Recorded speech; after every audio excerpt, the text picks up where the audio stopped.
Hello friends, super magic રસોઈમાં મિત્રો હું આપનું સ્વાગત કરું છું. આજે આપણે બજાર જેવો શ્રીખંડ બનાવવો હોય ને તો એનું આજે હું તમને રાજ બતાવું છું કે પરફેક્ટ બજાર જેવો જ શ્રીખંડ બનશે, એથી પણ સરસ બનશે અને તમારો શ્રીખંડ ઢીલો પણ નહીં થાય. તમે કેટલા દિવસ સુધી રાખશો ને તો પણ એટલો સરસ શ્રીખંડ કઈ રીતે બનાવવાની સિક્રેટ ઇન્ગ્રેડિયન્ટ સાથે હું તમારી સાથે વિડીયો શેર કરું છું. તો તમને ચોક્કસ આ વિડીયો ગમશે. અત્યારે મિત્રો ગમે તો લાઈક કરજો, શેર કરજો અને સબસ્ક્રાઇબ કરવાનું તો ભૂલતા જ નહીં. અને મિત્રો બાજુમાં રહેલું બેલ આઇકનને પ્રેસ કરજો જેથી કરીને મારા નવા આવનારા વિડીયોની નોટિફિકેશન તમને મળતી રહે. તો આપણે અત્યારે આ મેં 2 લીટર ફૂલ ફેટ દૂધ લીધું છે, એમાંથી મલાઈ ઉતાર્યા વગરનું મિત્રો. તો એને પહેલા આપણે એમાંથી આપણે 2 ચમચા જેવું દૂધ કાઢી લેશું, થોડુંક એવું પેલા કાચું જ.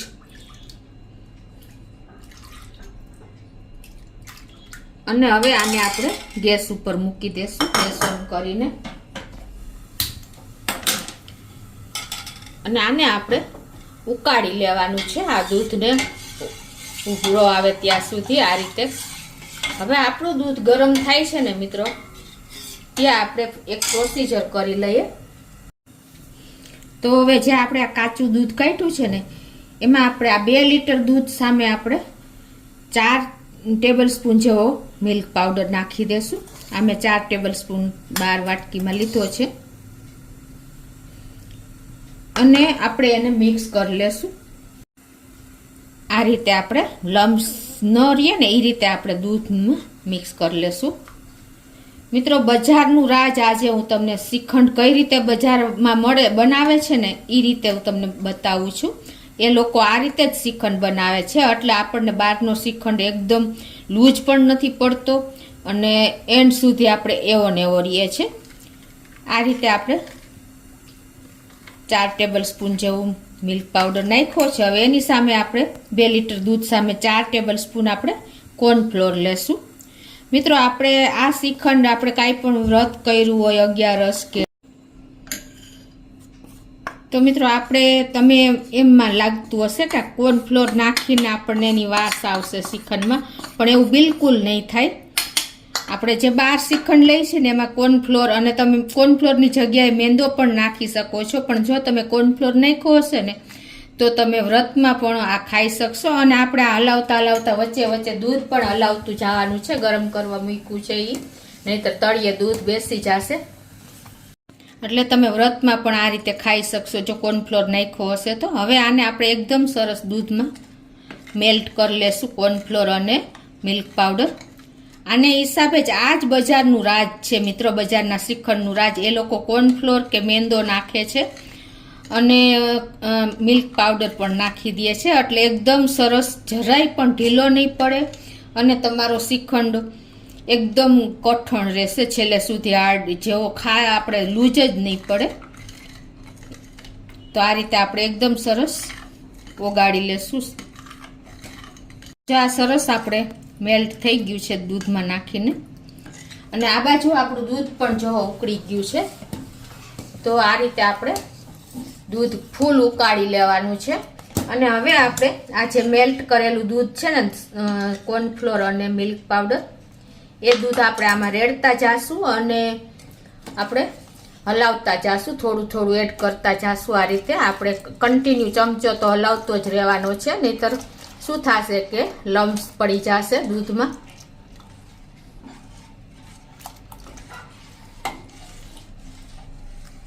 હવે આ રીતે આપણે નાખ્યા પછી પણ આપણે 1 થી 2 મિનિટ આ રીતે કન્ટિન્યુ ચલાવતા જ રહેશું.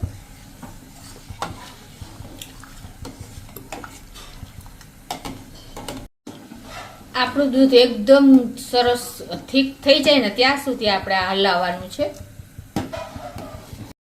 તો આ રીતે જો આપણું દૂધ પણ એકદમ સરસ, આપણે મિલ્ક પાવડર અને કોર્નફ્લોર વાળું દૂધ નાખ્યા પછી 2 મિનિટ ઉકાળ્યું છે અને એકદમ સરસ જાડું થઈ ગયું છે. જુઓ, તમને ચમચામાં ખ્યાલ આવી જશે છે ને મિત્રો.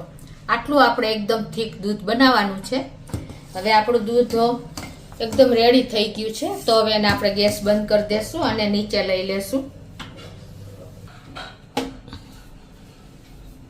અને હવે આને આપણે એકદમ ઠંડુ કરી લેશું. બહુ જો ગરમ તમે દૂધમાં દહીં નાખશો ને તો તમારું દૂધ ફાટી જશે. એટલે હવે આને આપણે દહીં બનાવવા માટે થોડુંક સતપીએ ને ત્યાં સુધી ઠંડુ કરશું. તો આપણું દૂધ પણ જો સતપ એવું છે, ઠંડુ થઈ ગયું છે. તમે આંગળીને ટચ કરી શકો ને એવું આપણે દૂધ રાખવાનું છે. બહુ ગરમ હોય ને તો પણ આપણું દૂધ ફાટી જાય. એટલે જો આપણે એકદમ સરસ ઘાટું દૂધ થઈ ગયું, તમને ખ્યાલ આવી જતો હશે.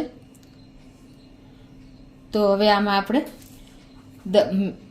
દહીંનું મેરવણ નાખી દેશું. દહીંમાં પણ જો પાણી ન હોવું જોઈએ, એવું થીક આપણે દહીં રાખવાનું છે, લેવાનું છે મેરવણ માટે.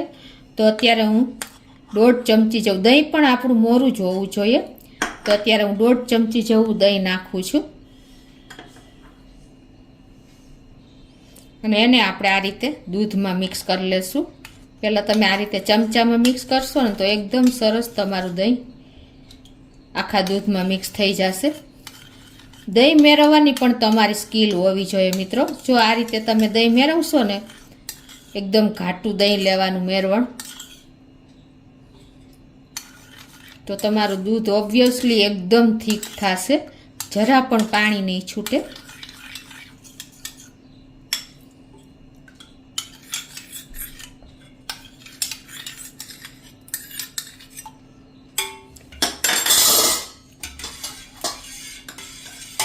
હવે આપણે આ રીતે મિક્સ કરી લેવાનું છે મેરવણ.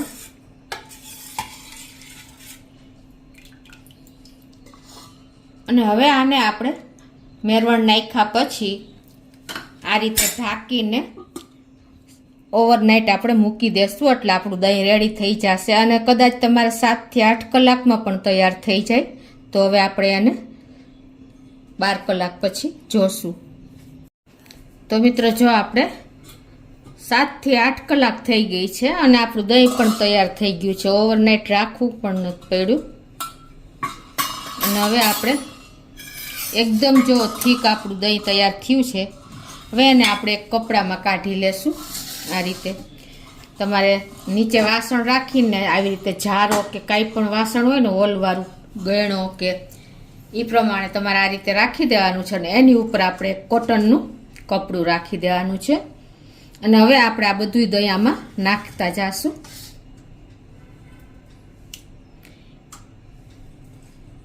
એકદમ ચોસલા પડે એવું દહીં આપણું તૈયાર થયું છે, તમે જોઈ શકો છો. આ પ્રોસીજર કરશો ને મિત્રો એટલે તમારે એકદમ બહાર જેવો જ શ્રીખંડ તૈયાર થશે. આ રીતે જો આપણે કોટનના કપડામાં બધું દહીં નાખીને હવે આને આપણે આ રીતે ભેગું કરીને આવી રીતે આપણે પોટલી વાળી લેશું.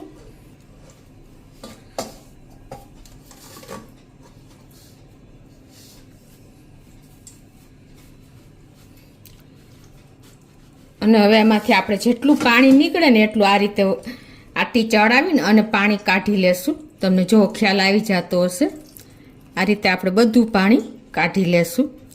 પ્રેસ બહુ નહીં કરી, કેમ કે આપણે આછું કપડું હશે ને તો દહીં પણ નીકળી જશે. આ રીતે જો આપણે પાણી ટપક ટપક બધું નીકળી જાય ને એટલે આપણે પછી આગળની પ્રોસીજર કરશું. હવે આ પાણીમાં તમે થોડુંક દહીં નાખીને અને તમે આની કઢી પણ બનાવી શકો છો વેસ્ટ ન કરતા. હવે મિત્રો આપણે આ પોટલીને જો ગાંઠ વાળી દેશું દહીંની. અને પછી શું કરવાનું છે, આવી રીતે ગાંઠ વાળીને અને પછી આપણે એની ઉપર એક પ્લેટ મૂકી દેશું. આ રીતે જો આપણે દહીંને પાણી નીતરી ગયા પછી ગાંઠ વાળીને આપણે આવડા હોલવાળા વાસણમાં મૂકી દેવાનું છે, નીચે વાસણ એક રાખીને.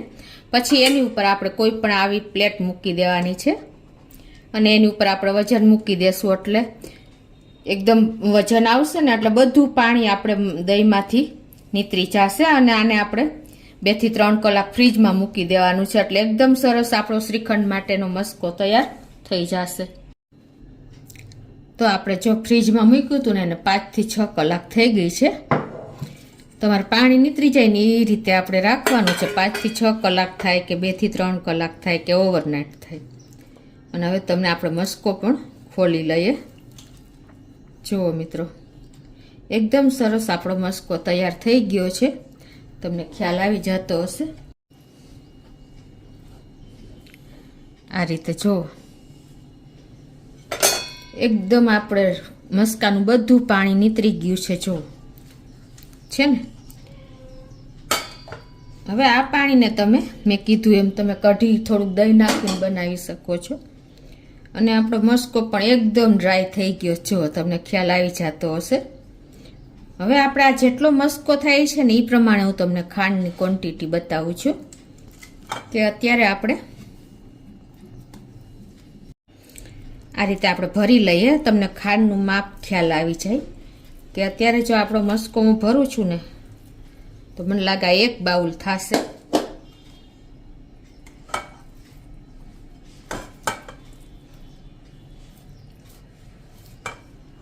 આપણા 2 લીટર દૂધનો કેટલો બધો મસ્કો તૈયાર થયો છે, તમે જોઈ શકો છો. તો આ 1 બાઉલ થયું છે ને, તો આપણે એની સામે અત્યારે 1/4 બાઉલ ખાંડ લેશું. પછી તમારી ગળાશ પ્રમાણે તમે વધઘટ કરી શકો છો. તો હવે આપણે કોઈ પણ જારો લેવાનો છે. આવી રીતે કપડું કરતા જારો સરખો પડશે. તો આ રીતે આપણે જારો રાખીને અને એમાં આપણે મસ્કો નાખતા જાશું.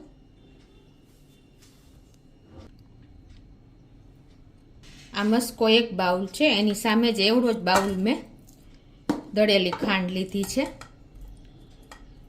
અને આ રીતે આપણે ખાંડ નાખતા જાશું અને મસ્કો નાખતા જાશું. અને બધું આ રીતે આપણે એને સ્ટ્રેનર કરી લેશું આ રીતે જારામાં. અને એમાં અત્યારે આપણે 1 ટેબલ સ્પૂન એટલે કે 1 મોટી ચમચી આપણે કોર્નફ્લોર પણ નાખતા જાશું. મિત્રો, બહારના શ્રીખંડનું આ જ રાજ છે કે એ લોકો આપણે ખાંડ નાખશું ને તો પાણી છૂટું પડે છે, ખાંડનું સેજ ઢીલો થાય છે. એટલે એ લોકો આ રીતે કોર્નફ્લોર નાખતા જાય છે. આનો બિલકુલ તમને ખ્યાલ નહીં આવે, ટેસ્ટ નહીં આવે કે આમાં કોર્નફ્લોર નાખેલો છે. આ રીતે આપણે ખાંડ અને મસ્કો બધું આ રીતે આપણે મિક્સ કરી લેશું અને આ રીતે ચાયણામાં કાઢી લેશું. અને મિત્રો, જો તમારે સ્ટ્રેનરથી ન કરવું હોય ને તો આ રીતે તમે વિસ્કરથી પણ આ રીતે ખાંડ મિક્સ કરતા જાશો ને તો પણ થઈ જશે. અને આ રીતે આપણે કોર્નફ્લોર પણ મેં અત્યારે 4 ચમચી લીધો છે, એ બધો નાખી જ દઉં છું. તો આ રીતે હવે આપણે ખાંડ ને બધું મિક્સ કરી લેશું, મસ્કો ને. આ રીતે જો તમે એકદમ સરસ મિક્સ થઈ જશે. જો મિત્રો, આપણે 1/4 બાઉલથી થોડીક ઓછી ખાંડ મેં રાખી છે, કેમ કે અમારે થોડુંક મોરું ખવાય છે. એટલે આ રીતે જો તમને ખ્યાલ આવી જતો હશે, મસ્કો પડતો પણ નથી. જો ખાંડ નાખ્યા પછી આપણે શું કોર્નફ્લોર નાખ્યો છે ને, એ જ માર્કેટનું રાજ છે કે માર્કેટનું શ્રીખંડ એકદમ ટાઈટ કેમ હોય છે. તો એનું કારણ જ આ છે કે એ લોકો કોર્નફ્લોર કે મેંદો કાંઈ પણ નાખી દે છે. એટલે એવરેજ તમને માપ મેં બતાવ્યું કે 2 લીટર દૂધ હોય ને તો તમારે 4 ચમચી મોટી આપણે દૂધ મેળવું ત્યારે નાખી હતી અને 4 ચમચી અત્યારે નાખી. તમને ખ્યાલ પણ નહીં આવે કે આમાં આપણે કોર્નફ્લોર નાખ્યો છે. અને હવે આપણે એકદમ બહાર જેવો ટેસ્ટ આપવો હોય ને તો અત્યારે આપણે 5 થી 6 ડ્રોપ્સ આપણે વેનીલા એસેન્સ નાખી દેશું. અને એને પણ આપણે આ રીતે સરસ મિક્સ કરી લેશું. આ રીતે તમે વિસ્કરથી કરશો ને તો બહાર જેવો જ એકદમ સોફ્ટ શ્રીખંડ આપણો તૈયાર થઈ જશે. તમારે ગાયણાથી ગાળવાની પણ જરૂર નહીં પડે. જો મિત્રો, છે ને, પડતો પણ નથી. જો એટલો આપણો શ્રીખંડ કઠણ થયો છે. જો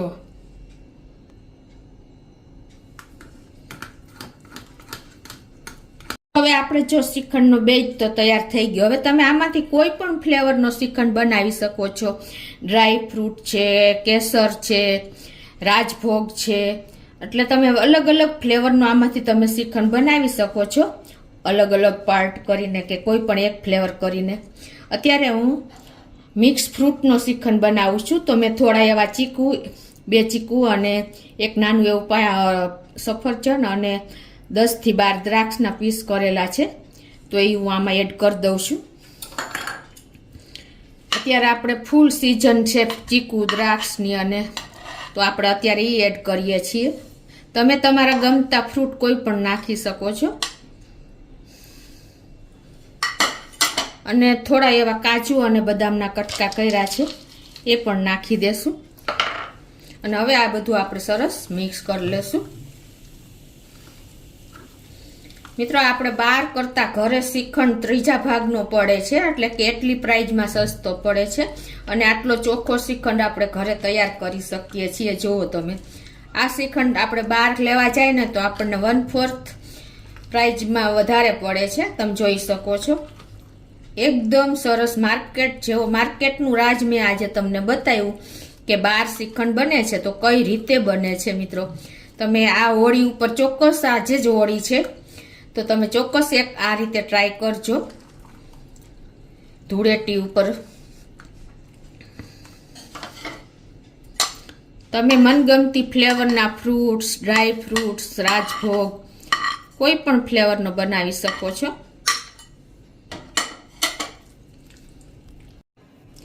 તો જો મિત્રો આપણો ફ્રૂટ શ્રીખંડ એકદમ રેડી છે. અને જો માર્કેટ જેવો જ એનું ટેક્સચર જો એકદમ લીસું છે. મિત્રો તમને બતાવી પણ દઉં, જો હજી આપણે ફ્રીજમાં નથી મૂક્યો ને તો પણ આટલું લીસું એકદમ સ્મૂધ, એટલે કે એકદમ સરસ ટેક્સચર લીસું થઈ ગયું છે. તો તમને ખ્યાલ આવી જતો હશે, આપણે બહારથી ને પણ ટક્કર મારે ને બહારના શ્રીખંડને, એવો આપણો શ્રીખંડ તૈયાર થયો છે. 2 લીટર દૂધમાંથી આપણે આટલો શ્રીખંડ જોવો, એકદમ પડતો પણ નથી, એટલો કઠણ શ્રીખંડ છે. એ મેં તમને બજારનું રાજ બતાવ્યું કે કોર્નફ્લોર એ લોકો વાપરે છે, એ જ રીતે આપણે બનાવ્યો છે મિત્રો. તો હવે આપણે ઉપરથી આપણે રોજ પેટલ પણ ઉપર નાખી દેશું આ રીતે. તો મિત્રો આપણો શ્રીખંડ, ફ્રૂટ શ્રીખંડ રેડી છે. તો મિત્રો આપણો શ્રીખંડ એકદમ રેડી છે. જો તમને ખ્યાલ આવી જતો હશે. હવે આને આપણે ફ્રીજમાં નહીં પણ ફ્રીઝરમાં જ મૂકી દેવાનો છે, એટલે એકદમ ઠંડો થઈ જશે. તો તમને ચોક્કસ આ બજારના રાજનું મેં તમને આજે બતાવ્યું કે કઈ રીતે શ્રીખંડ બહાર બને છે, એવો જ શ્રીખંડ આપણો તૈયાર થયો છે. તો તમને ચોક્કસ મારા શ્રીખંડનો વિડીયો ગમશે. ગમે તો લાઈક કરજો, શેર કરજો અને સબસ્ક્રાઈબ કરવાનું તો ભૂલતા જ નહીં. તો મિત્રો આપણો ફ્રૂટ શ્રીખંડ એકદમ જોવો ક્રીમી ટેક્સચર રેડી છે. તો તમને ચોક્કસ મારો વિડીયો ગમશે. ગમે તો લાઈક કરજો, શેર કરજો અને સબસ્ક્રાઈબ કરવાનું તો ભૂલતા જ નહીં.